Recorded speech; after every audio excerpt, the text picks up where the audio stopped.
My favorite biohack is actually getting more physical touch, because the fastest way to de-stress yourself and to increase your immune system is to get more oxytocin. So get hugs. Hey guys, welcome back to part 2 of this particular interview with Dr. Bradley Campbell. Now, if you didn't listen to part 1, definitely go back and listen to it. We cover COVID, long COVID, the vaccine. I mean, we dive deep. This guy knows his stuff. And today we are going to finish off the episode and talk about adrenal fatigue, Ozempic. We're covering just different benefits of hydration. We're talking about how the mind can actually control even food sensitivities, which is insane. There was a study I can't even share, but I mean, this study about this guy, and he had an allergic reaction to peanuts. And then all of a sudden, he changed his mood, no allergic reaction. I mean, just wait. This is an insane study. That's just the tip of the iceberg. So first of all, if you haven't listened to part 1, definitely check that out. It's about, again, the vaccine and long COVID. And then today we are covering the later half. So thanks again for joining. This is the Digest This podcast, and I'm your host, Bethany Cameron. Let's get right into it. I actually get asked quite a lot on my Instagram about what omega-3 oil I take, and if there are any, quote, vegan fish oil supplements out there. Well, I actually don't take any fish oils, and I haven't for a very long time. Once I found out, it's dirty little secret. Literally, I'm not sure if you know this, but omega-3 fish oil supplements often go rancid, resulting in supplements that don't improve your health and can often have a negative effect since you could potentially be consuming rancid oils. So instead of fish oil, try C15 from the company Fatty 15. The fatty acid known as C15 is the first essential fatty acid to be discovered in 90 years. And the best part, it is 100% vegan. Fatty 15 is delivering the world's first pure science-backed C15 supplement and has 3 times the healthy aging cell benefits of omega-3 or fish oil. That's crazy, you guys. This special fatty acid is derived from plants using a patented oxidation-resistant technology, resulting in a pure form of C15. It's vegan and contains no flavors, fillers, allergens, or preservatives. C15 is the only ingredient in Fatty 15, which I absolutely love that this company just doesn't add anything else. It's 100% pure. Fatty 15 is also proven to resist oxidation factors both in and outside of the body and works in multiple ways.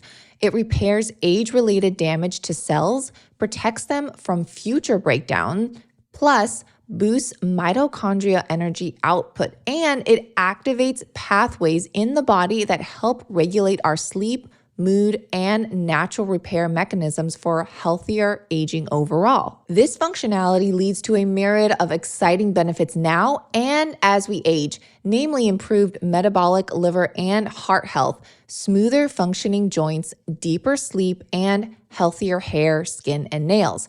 It comes in a sleek, reusable glass and bamboo jar, and refill capsules are shipped to your door quarterly in recycled material pouches. That's just 4 shipments a year.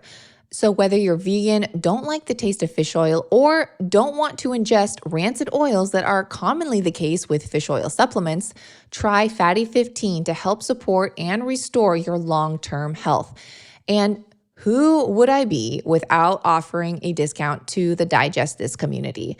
So Fatty 15 has graciously given me the ability to offer you 15% off their 90-day subscription starter kit. Just go to fatty15.com/digest and use code DIGEST, and you can cancel anytime, so you're not committed. Again, that's FATTY, the number 15.com/digest, or use code DIGEST at checkout. 1 in 3 adults don't consume enough protein. And if you want to build muscle, lose fat, keep your immune system strong, and have all day energy, then you should be eating at least 1 gram of protein per pound of body weight. So if you weigh 140 pounds, that means you need 140 grams of protein every single day. For reference, 1 egg has just 6 grams of protein, so you need at least 24 eggs per day to get 140 grams of protein. And if you're a senior, you need up to 50% more than that. That's because as we age, our bodies require more protein to preserve muscle mass, keep us healthy, reduce recovery time from illness, and improve overall quality of life. Clearly, getting enough protein is incredibly important, but how in the world do you hit your target protein count without spending a fortune, endless hours in the kitchen, or eating 24 eggs a day? Getting enough protein might seem impossible, but it's actually easy when you add Prime Protein's doctor-formulated, incredibly easy to digest and affordable beef isolate protein powder to your diet. Just 1 scoop has 20 grams of protein. And I personally take their unflavored version, which contains just 1 single ingredient. No stevia, no flavorings, or anything else added. Plus, Equip Foods Prime Protein is incredibly affordable to help you hit your complete protein needs for less than $2 a day.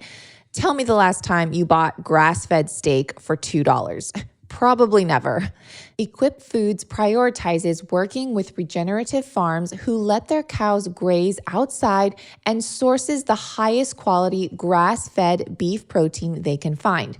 And while they trust their partners completely, they still do independent, routine quality and contaminant testing to make sure their protein is free of harmful amounts of heavy metals and toxins like glyphosate. The way Prime Protein is processed is the same way that bone broth is made, using low and slow heating to preserve the nutrition without any chemicals. The end result is the purest beef protein powder you'll ever find, and each scoop has the same nutrient profile as a 4-ounce steak. So if you're following a carnivore, keto, or paleo diet and you're looking for something to add to your smoothies, shakes, dips, soups, and baking, then you'll love Prime Protein. It's easy on the gut and contains all 9 essential amino acids plus additional amino acids. There's over 2,000 5-star reviews, and I'm just one of them. But the best part is that it comes with a 100% happiness guarantee. So if you don't love it after 30 days, return it for a full refund, no questions asked. And you guys know I have a discount for you. So if you go to equipfoods.com/digest and use code DIGEST, you'll get 20% off. Again, go to equipfoods.com/digest and use code DIGEST. That's equipfoods.com/digest and use code DIGEST to get a whopping 20% off. Now, is there a connection between thoughts, trauma, and toxins? Oh, yes. Big time. Can you elaborate? Yeah, huge connection. Thoughts, trauma, and toxins. Well, those were actually the 3 original root causes of disease. So thought, trauma, and toxin was what D.D. Palmer, the first chiropractic physician, claimed to be the root of all disease. He said all disease basically stemmed from stresses of thoughts, like mental emotional stress, stresses of toxins. So toxins are biochemical stress in the body, nutrient deficiencies, or stresses of trauma. And he meant physical trauma, but that can really be, these days it's kind of expanded to any sort of trauma. But whether it's physical, like repetition, over repetition, like carpal tunnel from typing on a keyboard all day, or your thumbs hurting from your phone use, or it's poor posture at your desk job, thoughts, trauma, and toxins were the original root causes of disease, and they all are very much connected. In holistic medicine, we see how they all relate, and the body is intricately connected. It's like your foot bone's connected to your ankle bone's connected to your knee bone, kind of thing. And your body has these nervous system reflexes called viscerosomatic and somatovisceral reflexes. And that basically means when your viscera, your organs, your internal body hurts, you can get what feels like a trauma or a pain in your body in the actual somatic, like physical form.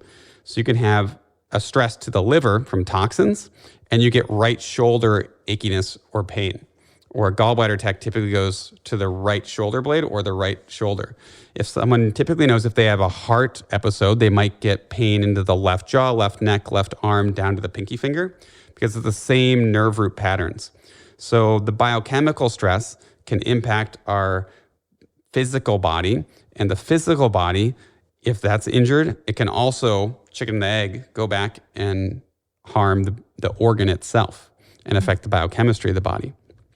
And then stress, the thoughts, really affect everything.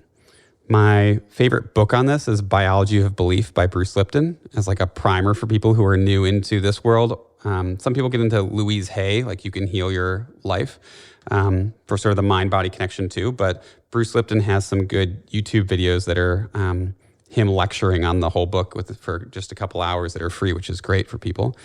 But I really think that the mind really controls the body more than the body controls the mind.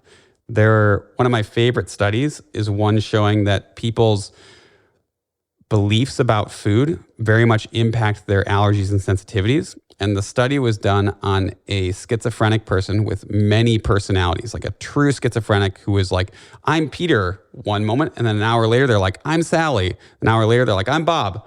And what would happen was Peter would have an anaphylactic, allergic, severe, deathly reaction to peanut butter. And then they would change into another personality and they could have peanut butter no problem. They had zero allergy to that same exact food. They change back into the first personality, they'd have a terrible allergic reaction and nearly die. They'd start choking and suffocating. So it just goes to show you the power of your mind and what you believe about food, about substances, about the state of the world is drastically more powerful than we like to give ourselves credit for. Most people realize that if they're in a good mood, they're going to start seeing good in the world, right? Like your eyes are more of projectors than they are observers. So if you're feeling good inside, nothing's going to bother you as much. You're probably going to like look at the state of the world outside, of the weather, and be like, oh, it's a little rainy. Like, I love the rain. Like, maybe we'll go dance in the rain, do a little sing and a dance, or like just feel cleansed. But if you're having a bad day, you might feel sad. You might cry when it's raining. You might feel a little bit more down. So our mood really does change our physical body. It instantly changes our posture, which changes our physical body.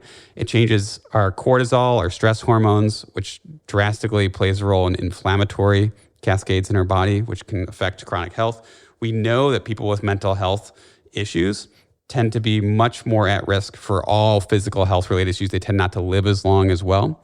So I think really when I start with my patients, it's focusing on their stress and their mental health first. I always get the thoughts in check first. Then we kind of go into the physical body and the toxins as a secondary step. Wow. I mean, I'm blown away by that whole study with the peanut butter. And he physically had an allergic reaction to peanut butter. Same body. And then same body. Changed to his other personality and then no reaction to peanut butter. Yep. That is insane. It's like a mind blower. It's kind of like a Fight Club type of research study. I mean, and that just goes to show the power of our mind can definitely affect food sensitivities. It can affect, obviously, our hormones. This is a little story. I don't even know if I've ever shared this with my Instagram followers, but this was like February 2020. This was when COVID first came out. Nobody knew what it was. It was like apparently like the deathly thing, right? And this was before I got it because I got it at the end of 2020. Anyway, so beginning of 2020, it's all over the news. I for sure thought I had it. I was like, I have it. I know I have it. And I had all the symptoms. I was in bed for like a week or two. Literally, this was right before I moved. And so obviously I was moving. That was stressing me out. Just bought my first place. All the things were happening. And I was in bed and I was for sure I had it. Anyways, this was before they even had tests to see if you had it. This was like back then. finally got a test. I had to wait a long time to get a test. Negative. Didn't have COVID. And I was like, what? There's no way. There's no way I have all the symptoms, right? So again, just to your point, the mind really can control so much. I had some similar patients too, where, they were early days of the pandemic. They really thought they had COVID, like someone was coughing in a yoga class, their yoga teacher, and they're scared. They're watching the news. They're saying 10, 15% of people are going to die at the beginning. That's what we were being told before we realized that was 100 degrees wrong. Yeah. But data mistake, big mistake. But everyone's like fear level kind of stayed there for a year or two and just patterned in this habit of fear, watching the death trackers on the news and like the stats and the counters, just like really perpetuated people's internal anxiety about COVID itself. And that's still present in a lot of people's subconscious. And so I had this patient who thought that she had COVID. She was getting shortness of breath. She was coughing. She even got a fever. And yes, you can actually like stress yourself into a fever. I've seen it a lot with even this week with some panic attack patients where they'll get fevers with high anxiety. And, I just had her do some easy visualizations over the phone. I was just doing a phone consult because she was really scared, didn't want to know what to take, what to do, what antiviral herbs or supplements would help her. And I said, first, let's just do a quick like meditation visualization. Had her do some breathing for about 5 minutes. All of her symptoms instantly gone. And it was one of those things she was like, oh my God, what'd you do? I was like, well, I just helped your nervous system relax. And it was more of the mind-body connection. And I think we can definitely work ourselves up into sickness. We know that you can overthink, get anxiety, and get an ulcer in your stomach or get heartburn. We know that your stress can impact hormone levels. We know that it impacts our sleep. So we're still learning as a culture that it can also impact our immune system, very much so. Yeah, for sure. I mean, there's several studies too that share people that are diagnosed with cancer, and then they either go one way or the other. I mean, they can either pass away just from the anxiety of it super quickly, or they're like, you know what, F it, like I'm just gonna live my life, I'm gonna go to the beach, and then all of a sudden their cancer just like disappears, and they're like, what the heck? I know. I would say the thing I am the most happy about in mainstream medicine the last 5-10 years is that doctors are no longer giving cancer patients life sentences. They're not saying, you're probably gonna live 5 years, or you got 2 years left. They're just saying like, we don't know. We'll see what happens. They're leaving it open-ended, at least the doctors around the Chicagoland area. It's been so nice because my patients then don't believe that they're going to only have X amount of time left, because then they start to manifest it. They get more worried. And when they don't have a specific deadline, they tend to just live more normally, be more healthy, feel more empowered. Their mental health is way better. And I think that drastically has increased all of their outcomes. Yeah. I mean, there was even a study too that this person was misdiagnosed with cancer. So he thought they had cancer, actually died from, I don't know, maybe they developed a tumor, but then after there was an autopsy, didn't have cancer, misdiagnosed. No. Yeah, the power of the brain. It will literally kill you. It will literally kill you. Crazy. And now to that effect, I did have a question. So what are some biohacks we can all implement when it comes to our health and COVID symptoms? So, bringing in COVID, bringing in just autoimmune disease, food sensitivity, biohacks that we can implement. I mean, is it literally just like whatever, just I'm going to eat whatever, not, you shouldn't eat whatever you want, but, like not worry about, oh, is this going to cause a flare up in my stomach or, things like that. That does help. I think as far as COVID, my favorite biohack is actually getting more physical touch. Because the fastest way to de-stress yourself and to increase your immune system is to get more oxytocin. So get hugs. So ironically, like when you feel like you're getting sick, the best thing you could do is probably like hug your partner if you have a partner, or if you have a pet or a cat or a dog. Like give them a hug, give them some kisses, try not to get any germ parasites from them, a lot of people worry about. But for the most part, I'm not too concerned about that. But I think physical touch is my number one way to rapidly support your immune system. Oh, interesting. Okay. You guys hear that? Physical touch. And I know so many people lost it during, 2020, 2021, Right. social distancing. And I think that just obviously just went down in a spiral. It was like putting flame on the fire or putting gas on the fire there. Yeah, the loneliness and lack of physical contact will increase anxiety, increase depression, increase like adrenaline and cortisol response, and increase your inflammatory cascade, which is going to impact your immune system. Yeah. And I mean, even since 2020, everyone has gone just within the workspace.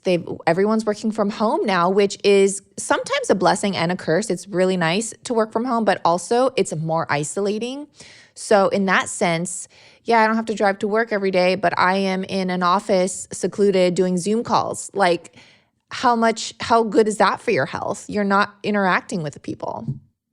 Not great. So whether it's like sports or a club or maybe dance classes, whatever you can do to like go touch people in a healthy, consensual way, that would be great. So much of the screen time is also really not great. And the biohack for supporting that is either getting different blue light blocking glasses or getting as much natural sunlight as possible. If you can't get near a window or get outside for an hour or two a day, there are different red lights and full spectrum incandescent light bulbs you can still get online to help with balancing the blue light from the screens and balancing your circadian rhythm. But I try to get people, if they have like a dog or if they don't, just try to get outside somewhere in the early morning light, somewhere in midday, somewhere around sunset or evening. Even if you get outside when it's pitch dark for like some starlight or moonlight, that's equally good. It just helps keep your circadian rhythm balanced. But my favorite hack is watching the sunrise. I did it this morning. It was beautiful this morning. And it really sets your circadian rhythm and your sleep cycle. It gives you time to reflect on the day ahead. And all my patients that have done it have fallen in love with it. It's become like their new favorite thing. And I think it's kind of like a beautiful morning ritual, just to wake up and get outside and be in awe of nature every single day. Not a lot of people know that tea bags are full of toxins, and when heated, these toxins can easily leach into your drink. I am trying to educate myself and others more and more as studies and research continue to evolve. Not to mention the toxins and chemicals sprayed on the actual tea leaves and herbs commonly mixed into the toxic tea bags. And a lot of companies are now adding natural flavors to their teas. And we all know from my viral Instagram video that natural flavors are not natural at all. They're made in a lab and are added to products to make you more addicted to that product.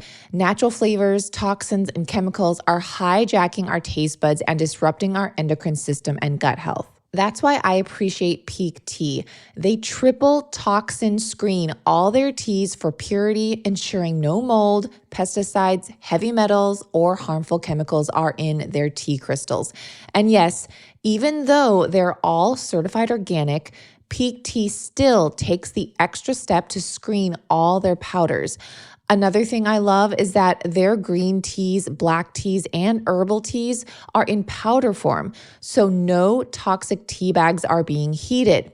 Each serving is individually packed, so you can easily pour one serving right into your cup, coffee mug, or blender. Their cold extraction technology gently extracts and preserves active compounds and phytonutrients from their organic ingredients, distilling them into their most bioavailable and maximally effective form.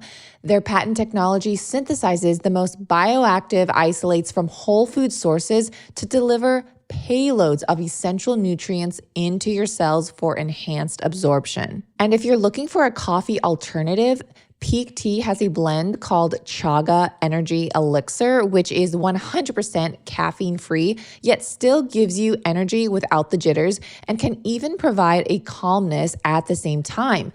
The adaptogenic properties of their wild harvested chaga, burdock root, and North American ginseng support cellular rejuvenation.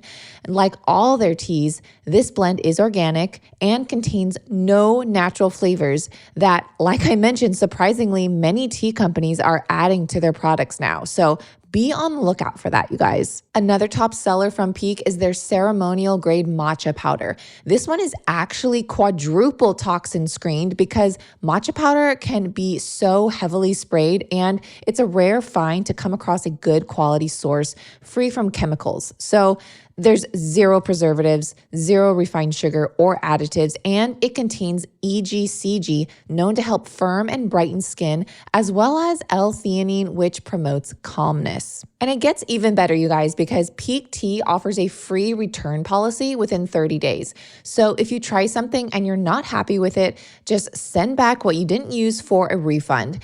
You guys know I have a deal for you as well. So if you go to peaklife.com/digest, you can receive up to 15% off plus up to 2 free gifts. That's PIQUELIFE.com/digest to get a discount and some freebies.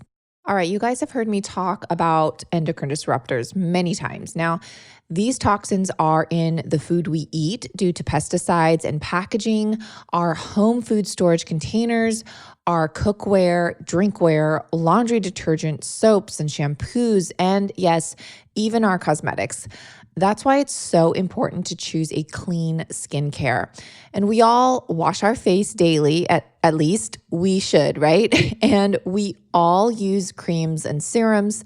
So if we're already using them, why not make the switch to a safer version that uses non-toxic ingredients? Last year, I had the privilege to start using Alitura, which is a clean skincare company that is clean certified and uses all natural, nutrient-rich ingredients grown on Earth. This brand was actually created by a male model named Andy, who got in a severe accident while crossing the street. This resulted in a collapsed lung, 7 broken ribs, and a severe compounded fracture of his jaw, broken in 5 places. Out of desperation to repair his own facial scarring, he began making his own natural skincare products at home. Andy carefully sourced active ingredients to help accelerate his skin's healing process. And 8 weeks later, he was back on the runway. And that's how Alitura all began. I personally love their clay mask, gold serum, and facial pearl cleanser. They also have a non-toxic unisex perfume that both my husband and I love. And to be honest, neither of us really like scents of any kind. No candles, no perfumes, nothing. But when I got the PR package last year and opened up the perfume bottle and sprayed it, my husband was like, dang, I actually like that. And I was so glad to hear that because I really liked it too. You just need 1 small spritz and it lasts all freaking day. It's a sensual blend of yang yang flower, cedar, sandalwood, and cardamom, all created using clean, natural, and organic ingredients. This is a luxury scent made without toxic additives, parabens, phthalates, sulfates, aluminum, dyes, gluten, mineral oil, or silicone. It even won Editor's Choice of the Chalkboard. Alitura's line of skincare is a new addition to my routine, and I am loving it. So if you want to ditch the toxins and experience clean beauty that actually works, I highly suggest Alitura. If you go to Alitura's website, in the About section, they have before and after photos and testimonials of consumers' cystic acne and their scarring. And it shows the before, like I said, the before and after of their skin clearing up in just weeks. It truly is amazing. And what else is amazing is that Alitura has a 30-day money-back guarantee. So you really have nothing to lose. Try it. And if you don't like it or aren't satisfied, you can get your money back within 30 days. They also gave me a discount to pass along to my listeners. You can get 20% off by using code DIGEST. Just go to alitura.com and use code DIGEST at checkout to get 20% off. Again, that's alitura.com and use code DIGEST. At the beginning of this interview, I did mention Ozempic. If you're okay to talk about that. So it's really hot right now. It's a hot topic. And a lot of people, whether you're for it, against it, a lot of people are interested. One, because obviously it helps people lose weight without effort, which is a red flag right there. But it was originally for type 2 diabetes. And then they discovered, to my understanding, and please correct me if I'm wrong, but it was originally just for people with type 2 diabetes. And the side effect from that was that they're like, hey, like people on this are like losing weight pretty drastically. Let's prescribe it for weight loss now. And so now I believe it was actually there was a shortage for people that actually needed it for the diabetes, because people that wanted to lose weight were getting it. So now where does it stand with this? What are the complications? Let's just dive in. Yeah. So it is a helpful tool for diabetics who also need to lose weight. It's actually, I think, best used for addiction and for curbing hunger. That's one of the main benefits that it can have. So for people with different addictions that are not even food or weight related, it can actually be a useful tool for practitioners. But you want to dose it appropriately. And typically when it's an oral dose, it's safer than doing an injection. But practically, people are much more compliant with like a once a month or every other week kind of injection. So the downside of those things, though, is that 74% of people in one of the research studies had at least one gastrointestinal disorder upon taking it. The worst is gastroparesis, where your stomach basically stops moving. I had that, by the way. Medical disaster. Yikes. Oof, yeah. Not fun. So that would not be something I wish on my worst enemy. But I think there are a number of side effects that we know of. One of the worst things, though, is that the weight you do lose tends to be coming from a higher ratio or percentage from muscle rather than fat. So you're not just losing only fat, you're losing more muscle than fat based on if you were to lose weight naturally. So you're getting smaller, but you're getting weaker at the same time. Not the best. There's also a rare subset of people who will get suicidal ideation or self-harm. Some people are having worse eyesight or retinopathies. Some people are getting nausea or fatigue, insomnia. There's really a number of things that are happening. Hair loss is one of them, pancreatitis, kidney failure, gallbladder disease, even some tumors and cancers that are related to it as well. So you really go back to that, like, logic is fast, science is slow. And the further you get from nature, typically the closer you get to disease. So when you do things that our ancestors did to stay healthy, get healthy, and be healthy, you're probably going to do pretty well. Like, just because it's natural doesn't mean it is healthy, because you're not just going to go outside and eat a bunch of like crystals and amethyst because like, ooh, I heard this is good for me. Let me just blend this up in a smoothie, because not everything that's natural is healthy. There's different foods, even like raw beans, that can be toxic in excess, or way too many Brazil nuts can be hard for your thyroid because they're so high in selenium. So there are things that are going to be damaging in the natural world. But Ozempic is one of those things that you have to be very careful with. Most of the people who do go on it show weight issues after about a year and a half, because the benefits typically stop after about 1 to 2 years. And so then people actually have a regression where they gain the weight back as soon as they stop it. So most people don't want to be on something for life or dependent on it for life. So when it's used appropriately, it's basically like a jump start to try to motivate people to be less hungry or to crave some of their food addiction or comfort food that they're going to. And they can create some healthy lifestyle habits. And that's what it's best used for. But there are so many side effects that I really don't recommend any of my patients go for it. Yeah. And in case people missed the side effects, I mean, you mentioned pancreatitis, eye damage, cancer, some tumors, gallbladder disease. I mean, that's a lot. It's a lot. I mean, really. And when there's so many other ways to lose weight naturally and let's just say cheaper too. Let's just be real. Yeah.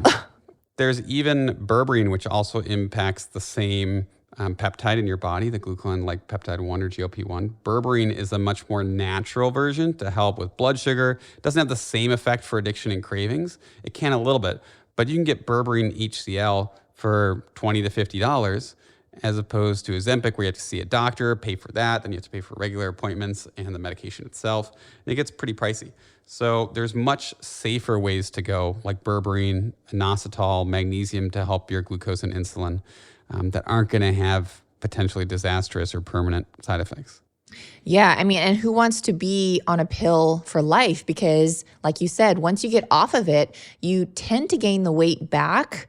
And I've actually heard that you can gain like double back. Yep. Because, I mean, again, correct me if I'm wrong, but I'm assuming it does slow down your metabolism. And then when you get off of it, guess what? Now it's like double the weight. And so people become addicted to it or could become addicted to it, whether they are physically addicted or just mentally like wanting it for, aesthetics. Yeah. It can be hard to get to the root cause of some of these issues, but that is the ultimate goal.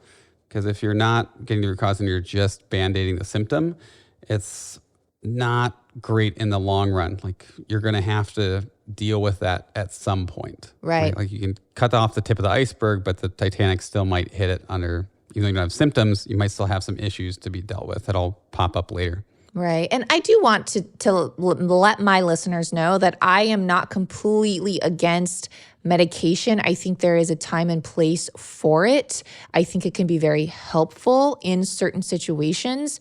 However, they are definitely overused, overprescribed, and that's typically the first thing that people reach for rather than going a holistic, natural route and trying those methods before they just want to pop a pill to make everything easier. And most of the time, it does make life a little harder because of the side effects.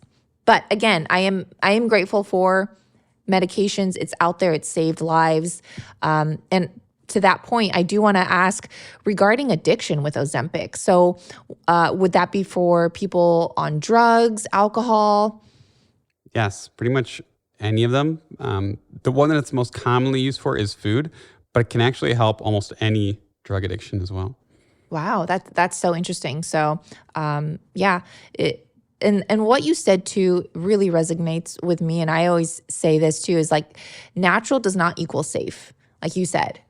I always say this like, yeah, dog poop is natural. Should we eat it? No, it's probably not safe to eat, but it's natural. Right. Got to use your own reason and common sense at the same time. For sure. Yeah, for sure. I mean, it's such a hot topic. And what would you recommend for those, maybe they do have type 2 diabetes and they've been thinking about Ozempic, but are leery of it? Is there an alternative for those people? If they're thinking about it, it would be probably berberine, magnesium, inositol. So ask your practitioner about those. Gymnema is also a great herb to regulate insulin and GLP-1. So I'd say berberine and Gymnema are my strongest go-tos, and other things like fish oil, magnesium, inositol can be helpful as well. Weight training or building muscle exercise is also very helpful because your muscles are the main thing that kind of drives your ability to tolerate more glucose load. So like if you want to eat more sugar or more carbs, work out. It does help quite a bit. There's a lot more to it than that, but it does increase your body's capacity for it. So I'll try to get people moving their body in a way that's fun for them because one of my big hacks is making exercise or movement fun. A lot of people like the gym is not a 3, it's a 4-letter word, and they hate it or they just like have a stigma around it. They don't want to show off their body to other people or like go on display. But if you can find any activity, whether it's like pickleball, walking, kayaking, hiking, biking with like a Peloton inside your house, whatever it is, just like anything that's fun, the fun is going to keep you doing it because you're going to look forward to it. So you want to visualize when you're planning like some of these goals for yourself that you might be like, yeah, I got a listing. I feel like I could do a little better on that. Like try to somehow alchemize it so it can be fun for you to do it because then you're going to want to keep going back to it. Yeah, no, I totally agree. And what about, I mean, I don't want to say I hate to say it, but like, is just drinking more water. I feel like that is such an overlooked thing that is free, clean water, hopefully. And drinking more water can really help, one, detox, and it helps people lose weight. Yeah, it really does. It's great. Your body doesn't know the difference between hungry and thirsty. Your brain actually like interprets it based on what you think it might be, but the actual like body physiology receptors are pretty much identical. So a lot of people, when they start hydrating more, they get less hungry, and that helps them to regulate their metabolism a little bit better. Most Americans especially are overeating the number of calories that they could be getting. So hydrating more is also a good way to kind of curb your appetite and some of those cravings as well. Yeah, no, that's a great tip. And then I feel like even hydrating can help with your energy, because I want to ask you about fatigue and like adrenal fatigue and thyroid dysfunction and how that plays a role, because so many people are just suffering with adrenal fatigue and they're like, why am I so tired? So many people, and doctors will tell them it's not a real thing or it's non-existent, but it is a real thing, and you can test for it and prove that you have it. I wrote a whole book called Do I Have Adrenal Fatigue? That's on Amazon. And there's like a symptom quiz in there to know if you have it or not, and some lab tests to ask your doctor to run. But water is crucially important. It's how your cells communicate. It basically makes up almost 70% of your body and your extracellular. You should have like 70% water in your extracellular fluid. I'm going to fact check myself on that. Because I'm like, intercellular, extracellular fluid, like water percentage. But either way, your body is basically the same composition as the earth. So whether it's extracellular, intracellular is the 60 to 70%. And the fluid in the cell is about 70% of the cytosol. But the earth is by proportion about the same amount of water in the oceans to land as our body. And if you look at the globe, it's mostly water. And so you too are mostly water. So if you're not drinking enough water or hydrating fluids that are not caffeinated, then you're gonna not be as well lubricated, as well oiled. It's kind of like walking through quicksand. So when you hydrate well and you put minerals in your water, that helps you absorb them better, absorb the fluid better, you start to feel a little bit looser in general.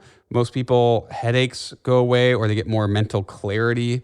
They just generally feel a little bit lighter, looser, and their day just is smoother. It literally like flows like water when they're well hydrated, versus kind of feeling more friction, more stuck, more tight, more dry, more crampy, all of those things. Yeah, for sure. I mean, it definitely can help with constipation. Some people just are constipated and they're not drinking enough water, and that's just such a simple fix. So simple. Yeah. Like the basics fix 90% of people. Yeah. But we like to focus on like the cool new little magnesium threonate versus orotate. Which one's the best? And you're like, well, what are you drinking water? Are you moving your body? Are you sleeping? Like all the basics are always the most important. For sure. I mean, even skin issues, people are putting creams and lotions and even taking pills for acne, and maybe they're just not drinking enough water. Right. Yeah, definitely not. And so long term, that puts stress on the adrenal glands, that puts stress on the thyroid, because the thyroid in Chinese medicine is your triple warmer or triple burner. They call it the sanjiao. And it basically regulates fluid and heat between your lower, middle, and upper body. And so if your fluid levels are imbalanced, that's going to stress out your thyroid. And 30% of Caucasian women in America have a thyroid issue, of which 90% of those have Hashimoto's, and most are undiagnosed. So a lot of women are struggling with feeling a little bit cold, a little bit tired in the morning or the afternoon. They're run down. They just feel like a little bit burnt out, but not like fully burnt out. Maybe they feel a little wired and tired from time to time, or they need uppers to get up in the morning. They need caffeine to feel normal. They may need some downers, some alcohol, marijuana at night to kind of go to bed, or they need their nighttime routine to actually sleep. And so those are all just like early signs that your hormonal system might have some issues. And so it's worth doing the tests, or at least doing like a little symptom quiz, or talking with a practitioner who can help guide you through what might really be going on and how you can start fixing yourself. But first step, just make sure you're hydrating well. Yeah. Well, let's talk about testing. How can you test for adrenal fatigue? Yep. There's a number of ways. As home tests, you can do one where you lay on your back for 2 minutes, take your blood pressure, stand up fairly quickly, take your blood pressure again as soon as you stand up, and your blood pressure should go up by 10 to 15 points in the systolic, the higher number of the two. If it does not go up by at least 5 points, or if it stays the same or drops, that's one sign of low adrenal function. Another home test you can do is take like the flashlight on your phone or any flashlight and go in, not in a super bright room, but go where you can see the black part of your eye, your pupil, and flash the light over your eye. And the black part should get small and hold that smaller circle for 10 seconds. Most people are stressed and they're a little bit hormonally weak. So when they push the flashlight up to their eye, they get hippus, where it's kind of opening, where it's opening and closing really quickly. And that's a subtle sign that your adrenal or your adrenaline system might be a little bit off as well. Then with doctors, there's other things you can do with blood tests and saliva tests. You can do where you spit in a tube. There's also a dried urine test called a Dutch test now. So you either spit in a tube or pee 4 or 5 times a day to see where your cortisol is throughout the day for some of your adrenal hormone response. You can also do a basic blood test with 3 labs, DHEAS, cortisol, and a total testosterone, and see where those are at. And most people, for adults, their DHEAS should be between like 100 to 250. And for a lot of people, it's much lower, or it's super high if they're in a high adrenaline, high adrenal type state.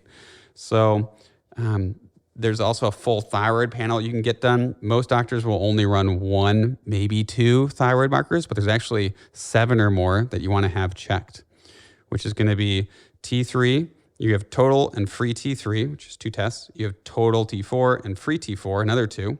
Then you have TSH, thyroid stimulating hormone, which is the one most doctors only run. Then you also have reverse T3. Then you have 2 antibodies you at least want to check for, anti-TPO and anti-TGB. And so those are kind of like the 8 primary. So you at least want to check one of the T3 and T4s, if not both T3, T4s. But you need at least 6 numbers to really see what's going on with the thyroid. And remember, 90% of thyroid issues are actually immune system related, not just purely hormone related.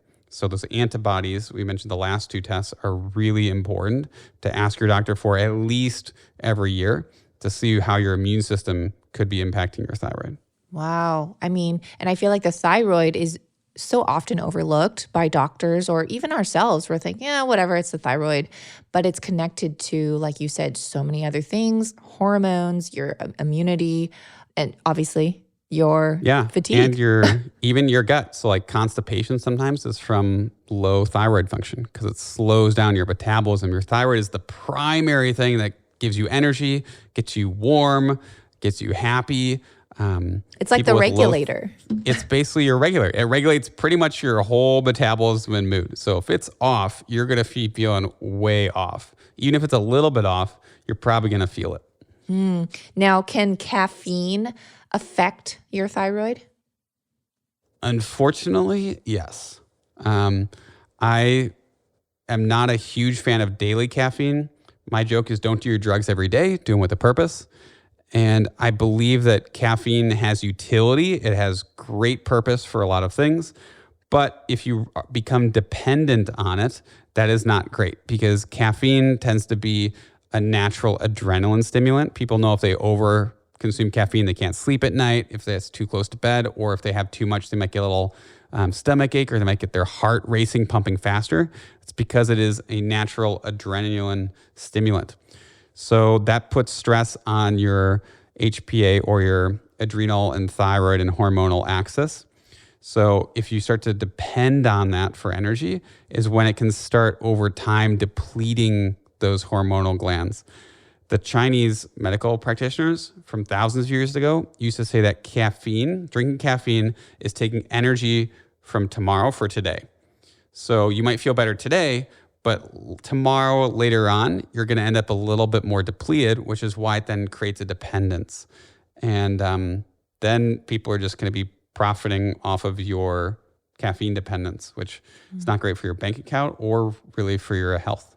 Right. Now, I want to clarify, when we're talking about caffeine, are you specifically talking about coffee? Or are you talking about green tea? Are you talking about chocolate?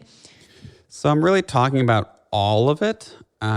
Generally, if you're having like 10, 15, 20 milligrams a day, most people can handle that. A cup of green tea is going to be a little bit above that, like 30, 50 milligrams.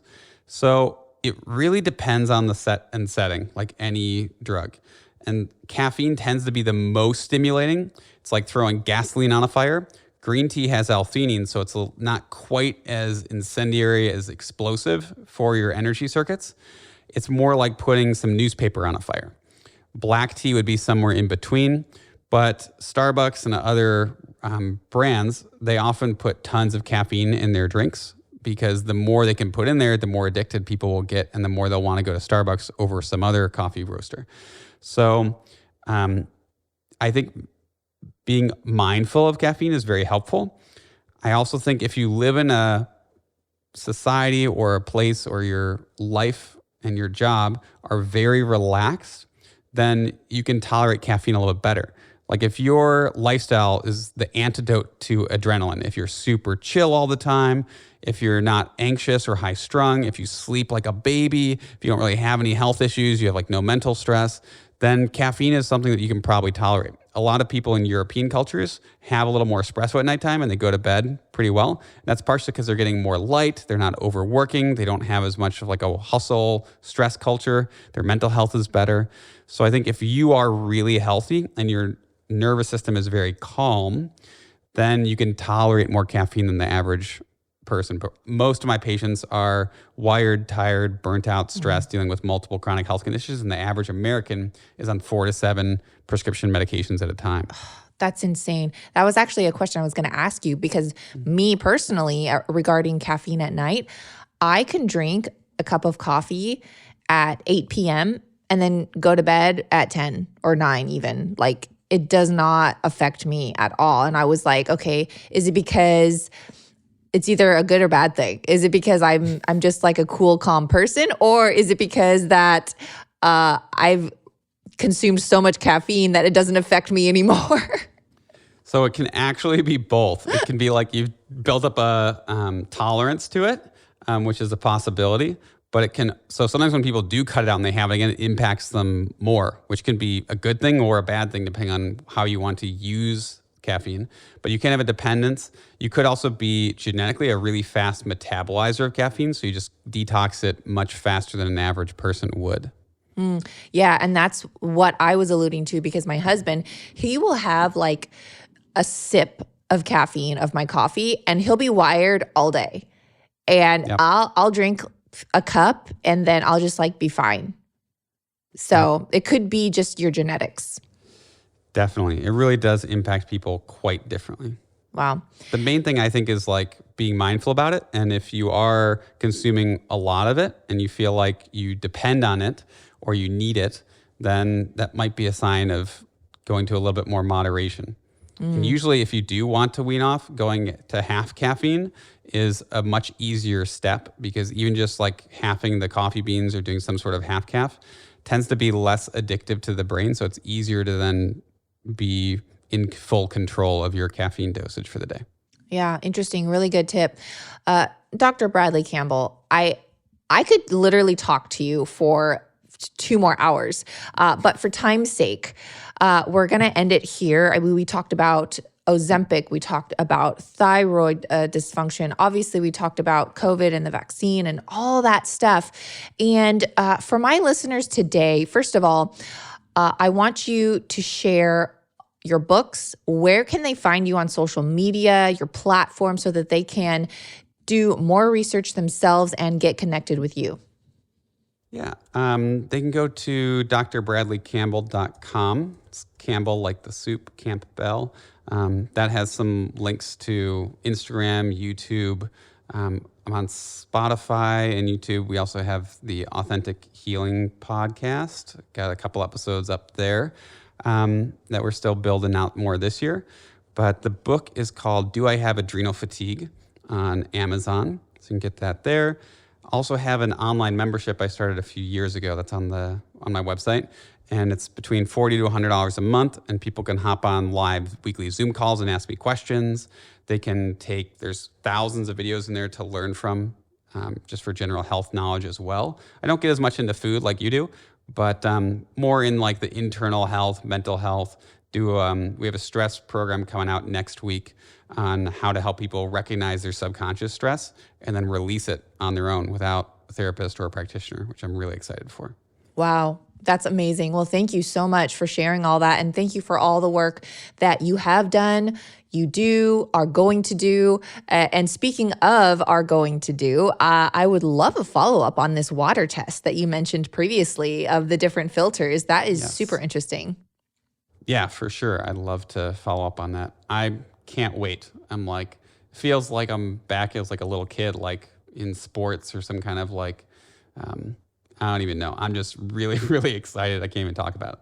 Yeah, I'm excited too, and I'm sure all my listeners are. So definitely stay tuned, and we'd love to have you back. Yeah, I would love to be back. Thanks for having me. Thanks for listening to this episode of Digest This. If you enjoyed this episode, please leave a review in your podcast app to let us know. If you're ever wondering how you can support me and this podcast, sharing it with your friends and family is the best way. This is a Resonant Media production produced by Drake Peterson and edited by Mike Fry. To email the show, message us at digestthispod@gmail.com.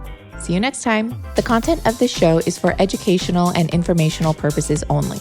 It is not a substitute for individual medical and mental health advice and does not constitute a provider-patient relationship.